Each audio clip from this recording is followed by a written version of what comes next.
వైరాగ్యాలన్నీ ఏంటి? వచ్చిపోయే వైరాగ్యాలు అనమాట. ఇవన్నీ టెంపరీ వైరాగ్యాలు అనమాట.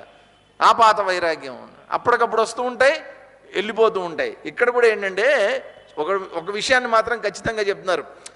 మోహకలిలం, ఈ వచ్చిపోయే వైరాగ్యాలు ఏవైతే ఉన్నాయో దీనికి కారణం ఏంటంటే మోహం. ఒక దాంట్లో మనం అందరం ఉన్నామండి. ఏంటి మోహం? మోహం అంటే ఏంటి చెప్పండి? మోహం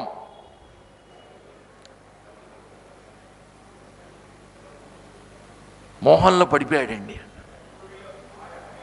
మాయ, చూడండి ఎంతెంత మంచి మంచి పదాలు వస్తున్నాయో. మాయ, మోహం అంటే అట్రాక్షన్. అక్కడ ఏమీ లేకపోయినా సరే, దాంట్లో ఏమీ లేకపోయినా సరే అది మనని అట్రాక్ట్ చేస్తూ ఉంటుంది. ఆ మోహంలో మనం పడిపోతాం. ఆ టెంపరీగా అక్కడ ఏదో ఉంది, నిజంగా ఉందనుకుని చెప్పి మోహంలో పడిపోతూ ఉంటాం. అందుకనే మనకి వేదాంతంలోకి వచ్చేసరికి మోహం అనే పదానికి ఉదాహరణలు ఏం చెప్తూ ఉంటారంటే, మనం ఎప్పుడన్నా హైదరాబాద్ వెళ్తున్నాం అనుకోండి, మంచి ఎండల కాలం కారులో డ్రైవ్ చేస్తున్నాం అనుకోండి, దూరంగా మనకి ఎండమావులు కనిపిస్తూ ఉంటాయి. అక్కడ నిజంగా వాటర్ ఉందనుకుంటారు, నిజంగానే అక్కడ ఏదో ఉంది అని అనుకుంటారు అనమాట, నీళ్లు ఉన్నాయని అనుకుంటారు. తీరా దగ్గరికి వెళ్ళిన తర్వాత అక్కడ ఏముంటుంది? ఏముండదు, రోడ్డే అక్కడ ఉండేటటువంటిది. కాబట్టి లేని నీళ్లను నువ్వు ఉన్నట్టు చూసావా? అదే మోహం అంటే. అక్కడ ఉన్నాయి అనుకుని దాని దగ్గరికి వెళ్ళటం, ఆ నీళ్లు తాగాలి అని అనుకోవటం, దాంట్లో ఏదో ఉంది, నేను పొందాల్సింది ఏదో ఉంది అని అనుకోవటం, దాన్ని మోహము అంటాం. పెద్దలు చెప్తారు, ఎడారిలో ఒంటెలు ఉంటాయి కదా, ఒంటెలు, క్యామెల్. అవి ఏం చేస్తాయంటే వాటికి ఎక్కడైనా సరే ముళ్ళు ఉండేటటువంటి చెట్లు ఉంటాయి కనుక అవి వెళ్ళి నములుతూ ఉంటాయి వాటిని. ఆ ముళ్ళ చెట్లను నములుతూ ఉంటాయి అన్నమాట. మనకు ఆశ్చర్యం వేస్తుంది, ముళ్ళ చెట్లను నమిలితే లోపలంతా గుచ్చుకుంటాయి కదండి. అదేమనుకుంటుందంటే ఆ ముళ్ళ చెట్లు గుచ్చుకుని చెప్పి లోపలంతా రక్తం వస్తుంది కదా ముళ్ళు గుచ్చుకున్నప్పుడు, ఆ టేస్ట్ను చూసి ఆ టేస్ట్ ఆ చెట్లోంచి వస్తుందని అనుకుంటుంది. అది వాస్తవంగా అది దేని టేస్ట్? అది దాని యొక్క రక్తం టేస్టే. అది ఆ టేస్ట్ని ఆస్వాదిస్తూ ఆ చెట్టులో ఏదో ఉంది, ఆ చెట్టు నుంచి నాకేదో రుచికరమైనటువంటి పదార్థం ఏదో దొరుకుతోంది అనుకుని ఆ ముళ్ళ చెట్లను నవ్వులుతుంది అది పోయి. మనం అంతే, ఈ ప్రపంచం అనే ముళ్ళ చెట్లను పట్టుకొని దీంట్లో ఏదో పిండుకుందాం, దీంట్లో ఏదో రాబడదాం, దీంట్లో ఏదో సంపాదిస్తాం అని ప్రయత్నం చేస్తూ ఉంటాం అన్నమాట. మోహం. ఈ ప్రపంచం అనేటువంటి ఇంత పెద్ద దాంట్లో మనం ఏం చేస్తాం? అందుకనే ఆ పదం కూడా భలే విచిత్రమైన పదం వాడతారండి. మోహంలో పడిపోయాడు అంటారు. మోహంలో పట్టమే, మోహంలో పడతాం అన్నమాట వెళ్ళి. జనరల్గా మనం చేయాల్సినటువంటిది ఏంటి? మన కర్తవ్యం ఏమిటి? మోహంలోంచి బయటపడాలి. కానీ మనం ఏం చేస్తాం? రివర్స్ అనమాట, వెళ్ళి మోహంలో పడతాం. ఈ ప్రపంచంలో ఏదో ఉందనుకుని. చిన్నప్పుడు అండి నాకు బాగా గుర్తు, నా చిన్నప్పుడు నేను ఎప్పుడు నా జీవితాన్ని నేను మర్చిపోనండి.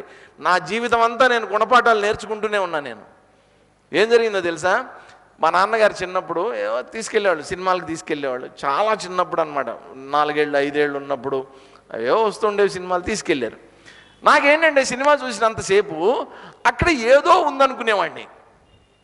ఆ స్క్రీన్ మీద అదంతా చూస్తుంటాం కదా, నిజంగానే అక్కడ కార్లు వెళ్తున్నాయి, నిజంగానే అక్కడేవో బస్సులు వెళ్తున్నాయి. మా నాన్న నువ్వు వెనకాతలు ఏముందో చూపించనేవాడిని. ఆయనేమో ఏమన్నాడు, అక్కడ ఏం ఉండదురా నాయన అంటాడు ఆయన. కాదు, అక్కడ ఏమి లేకుండా ఇవన్నీ ఎట్ట కనిపించాయంట. నేను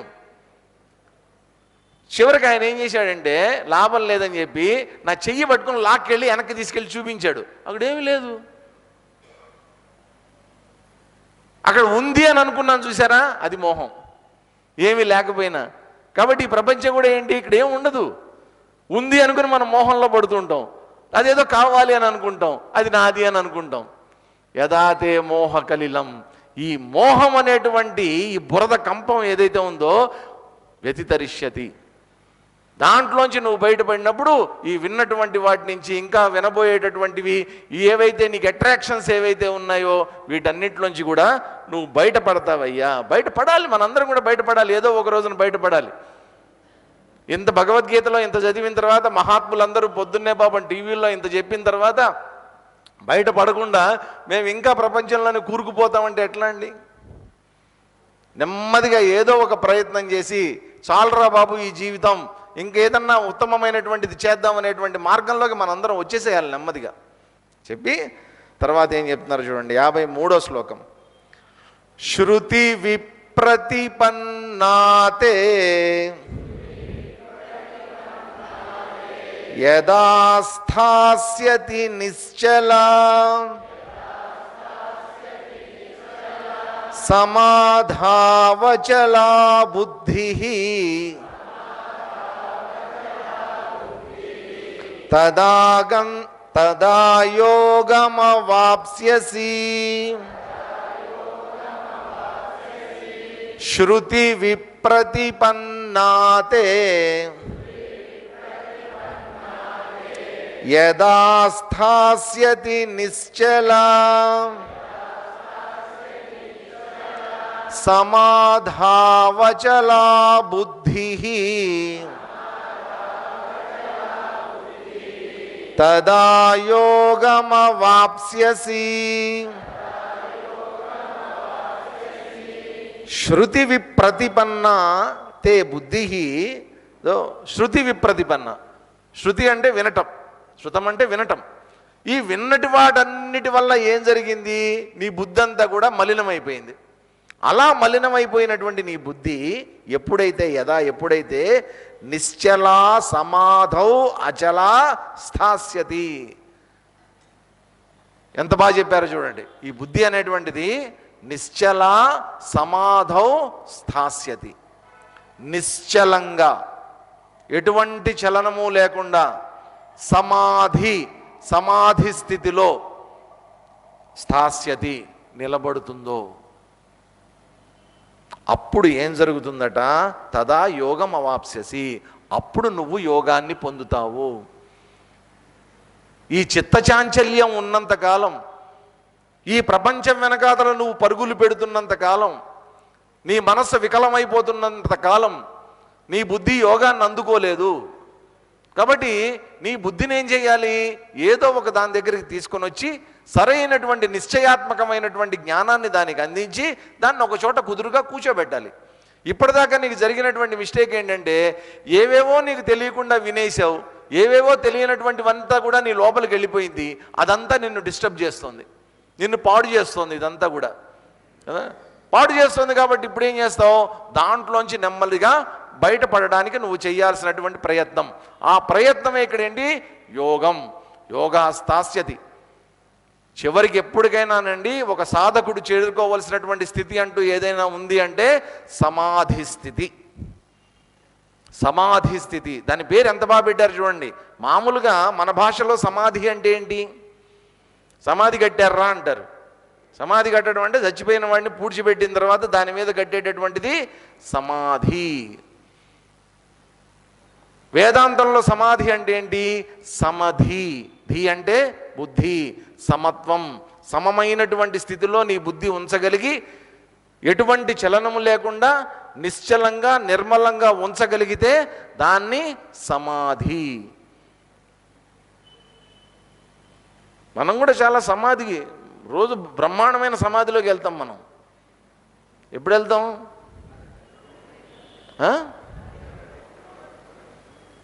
ఎప్పుడు వెళ్తాం సమాధి స్థితిలోకి?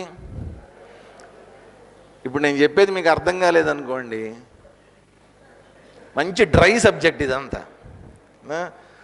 దీంట్లో ఏదన్నా కాస్త పురాణము కథలు ఇవన్నీ ఉన్నాయనుకోండి, బాగుంటుంది, సరదాగా వినటానికి అంత బాగుంటుంది. అంత ఆత్మ పరమాత్మ పూర్తి డ్రై సబ్జెక్ట్.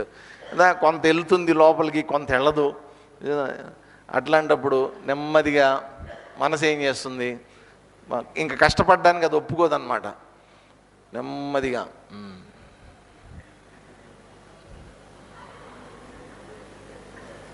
అలా సమాధి స్థితిలోకి వెళ్ళిపోతారు.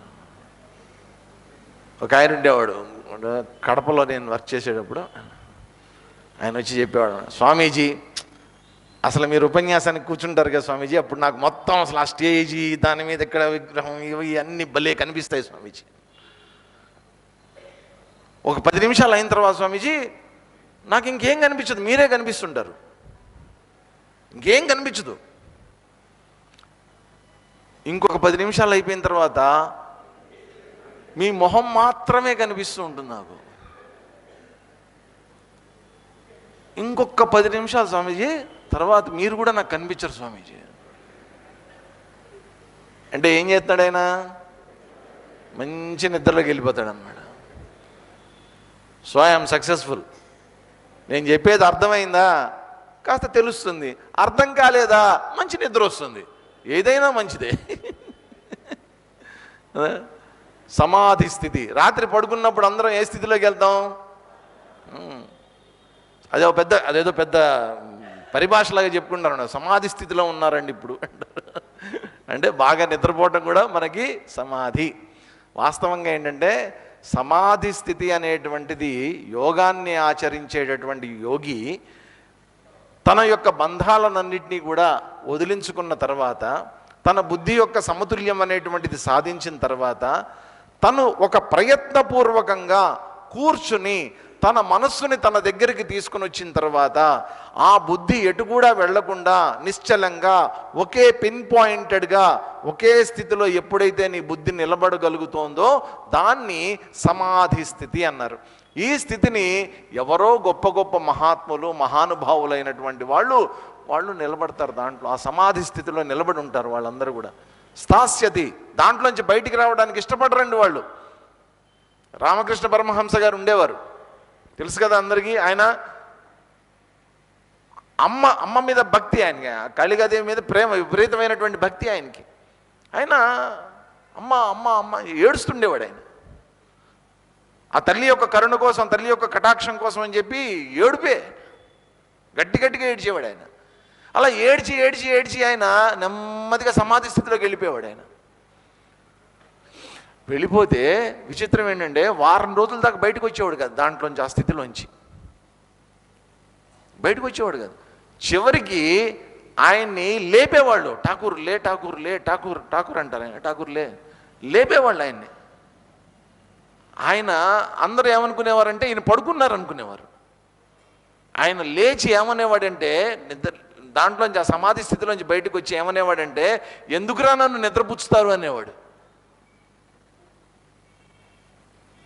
అందరూ ఏమనుకుంటున్నారు, ఇప్పటిదాకా నిద్రపోయాడని అనుకుంటున్నారు. వాళ్ళకేంటంటే మెలకువలోకి వస్తే ఇప్పటిదాకా ఏ స్థితిలో ఉన్నాడు ఆయన? యోగం, ఉత్కృష్టమైనటువంటి యోగ స్థితిలో ఆయన ఉండిపోయాడు. అట్లాగా దాంట్లోంచి ఆయన బయటికి తీసుకురావాలి. కాబట్టి మహాత్ములైనటువంటి వాళ్ళు కూడా ఆ కాలంలో ఋషులు మునులు వీళ్ళందరూ కూడా దేనికోసమయ్యా వాళ్ళు చేసినటువంటి ప్రయత్నం అంతా కూడా ఈ పరమమైనటువంటి తత్వాన్ని తెలుసుకొని ఆ తత్వంలో స్థిరంగా నిలబడి ఆ తత్వం ద్వారా వాళ్ళు తమ స్వస్వరూపాన్ని తెలుసుకొని ఆ స్వస్వరూపంలో వాళ్ళు స్థాపితం అయిపోయేవాళ్ళు. అట్లాగా కాబట్టి అటువంటి ఉత్కృష్టమైనటువంటి స్థితి ఏదైతే ఉందో అది నువ్వు పొందాలి అంటే తదా యోగమవాప్ససి, అప్పుడు కానీ నువ్వు పొందలేవయ్యా. ఎప్పుడు దాకా నువ్వు పొందలేవు? నువ్వు విన్నటువంటివన్నీ ఏవైతే ఉన్నాయో దీంట్లోంచి నువ్వు పూర్తిగా బయటకు వచ్చేసినప్పుడు. ఇక ముందు నువ్వు వినాల్సినటువంటిది వేరే ఉంది, దాన్ని విను. యోగ సంబంధమైనటువంటి జ్ఞానాన్ని పొందు.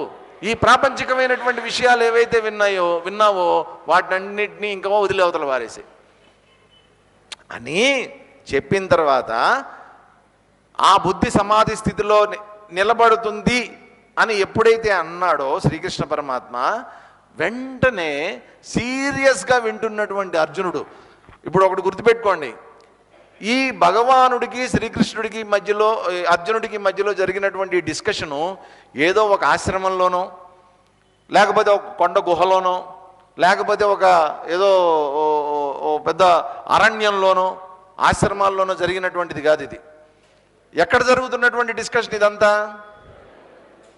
యుద్ధరంగంలో. అది మర్చిపోకూడదు. మనం ఏమనుకుంటామంటే సార్ యుద్ధరంగంలో ఇంత పెద్ద డిస్కషన్ చేసే అవకాశం అసలు వాళ్ళకి దొరికిందా అని డౌట్ వస్తుంది మనకి. ఇంత యోగం గురించి మాట్లాడుకునే అంత టైము ఇవన్నీ ఎక్కడ దొరికే వాళ్ళకి?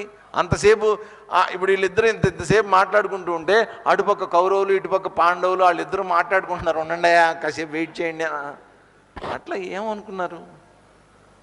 మనకు డౌట్ వస్తుంది ఇట్లాంటి డౌట్. ఇప్పుడు భగవద్గీత మామూలుగా సీరియస్గా చదివితే శృతిబద్ధంగా తప్పులు లేకుండా చక్కగా స్వరంతో మనం చదివితే కనుక కనీసం 2.5 గంటలు పడుతుంది. నీట్గా చదివితే ఫాస్ట్గా పడపడపడపడు చదివామంటే 2 గంటల్లో పూర్తి చేయొచ్చు. 2 గంటల సేపు అందరూ యుద్ధం ఆపేసి అక్కడ కూర్చున్నారా? ఏంటిదంతా? ఇదంతా ఏంటంటే ఒక ఇద్దరు సైంటిస్టులు మాట్లాడుకుంటారు అనుకోండి, వాళ్ళ మధ్యలో మనం దూరం. వాళ్ళు మాట్లాడుకునేది మనకేమన్నా అర్థం అవుతుందా? ఏం అర్థం కాదు. ఏదో అటామిక్ సైన్స్ గురించి ఇద్దరు మాట్లాడుకుంటున్నారు. వాళ్ళు మాట్లాడుకునేది మనకేం అర్థం అవుతుంది? వాళ్ళ భాషల్లో ఏవో మాట్లాడేసుకుంటూ ఉంటారు గబగబా, మనకేం అర్థం కాదు. అదే మనకు అర్థం అవ్వాలంటే మనం ఏం చేయాలి? వాళ్ళు ఏం చదివారో అవన్నీ చదివితే అప్పుడు వాళ్ళు ఏం మాట్లాడుకున్నారో అంత అర్థం అవుతుంది. వాళ్ళు ఎంతసేపు మాట్లాడుకున్నారు? ఓ 2 నిమిషమో 2 నిమిషాల్లో మాట్లాడుకుంటారు. ఆ 2 నిమిషాలు మాట్లాడుకునేది నాకు అర్థం అవ్వాలంటే నేను 2 జన్మలు ఎత్తాలి కదా. కాబట్టి ఇక్కడ కృష్ణుడు అర్జునుడు కూడా చాలా సంక్షిప్తంగానే మాట్లాడుకుని ఉంటారు బహుశా. కానీ ఆ అర్జునుడికి శ్రీకృష్ణుడు చెప్పినటువంటిది, ఆ విషయము యోగ సంబంధమైనటువంటి రహస్యాలన్నీ ఏవైతే ఉన్నాయో అవన్నీ మనకు అర్థం అవ్వాలి అంటే ఎంత పెద్ద భగవద్గీత కావాల్సిందే. కాబట్టి వ్యాసుల వారు చాలా రిస్క్ చేసి మన కోసం అని చెప్పి 18 అధ్యాయాలు భగవద్గీత రాశారు, మన కోసం అని చెప్పి. దాంట్లో ఇప్పుడు అంత పెద్ద శాస్త్రాన్ని శ్రీకృష్ణుడు చెప్తుంటే అర్జునుడు చాలా సీరియస్గా వింటున్నాడు. కాబట్టి అతనిలోంచి ఇప్పుడు ఒక క్వశ్చన్ అనేటువంటిది బయటకు వచ్చింది. ఆ క్వశ్చన్నే ఇక్కడ అడుగుతున్నాడు చూడండి. అర్జున ఉవాచ స్థిత ప్రజ్ఞస్య కా భాష సమాధిస్థస్య కేశవ స్థితదీః కిం ప్రభాషేత కిమాసీత వ్రజేత కిం. అర్జున ఉవాచ స్థిత ప్రజ్ఞస్య కా భాష సమాధిస్థస్య కేశవ స్థితధీః కిం ప్రభాషేత కిమాసీత వ్రజేత కిం. అందరూ పుస్తకాలు ఒకసారి క్లోజ్ చేసేసేయండి. ఈ క్వశ్చన్ అది, ఈ క్వశ్చన్ ఆన్సరు రేపు చూద్దాం. ప్రస్తుతానికి క్లోజ్ యువర్ బుక్స్. కాసేపు అందరూ పక్కన పెట్టేసేసి స్ట్రైట్గా కూర్చోండి. ఒక్క 5 నిమిషాలు